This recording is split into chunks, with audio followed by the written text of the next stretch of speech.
Pemirsa, PR Satreskrim Polres Prabu Muli tahun ini pecahnya cukup berat. Pasalnya ada 4 kasus dugaan pembunuhan di tahun 2022 sampai 2023 yang belum terungkap. Keluarga para korban berharap pelaku pacak cepat ditangkap. 4 kasus dugaan pembunuhan di Kota Nanas, Prabu Muli sampai ini belum terungkap.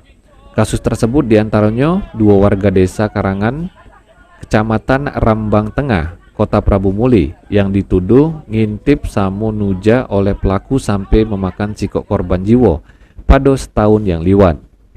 Desember 2022, korban Jeffriansa, 33 tahun, warga Dusun 2, Desa Kayuaro, Kecamatan Rambang Kuang, Kabupaten Ogan Ilir.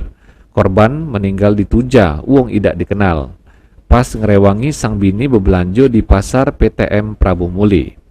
Selanjutnya kasus pembunuhan pada tahun 2023 dialami korban Mukti, 72 tahun, warga Jalan Bukit Tunjuk, Kelurahan Majasari. Korban meninggal ditemukan bersimbah darah dengan luka sayatan di bagian leher pada Selasa 4 April 2023. Terakhir kasus kematian tidak wajar Siko Wong ODGJ Minggu 21 Mei 2023 di Jalan Sudirman, Lorong Toko Premium, Kelurahan Muaro Duo. Penyebab kematian Mr. X ini sampai ini belum diketahui. Sempat muncul dugaan aman korban dibunuh, namun pihak berwajib mengkonfirmasi korban tercampak yang ini menunggu hasil otopsi. Dengan rangkaian kejadian itu, keluarga korban berharap supaya Polres Prabu Muli bisa secepatnya mengungkap kasus-kasus pembunuhan sama menangkap pelaku. Beni Firdaus, PAL TV.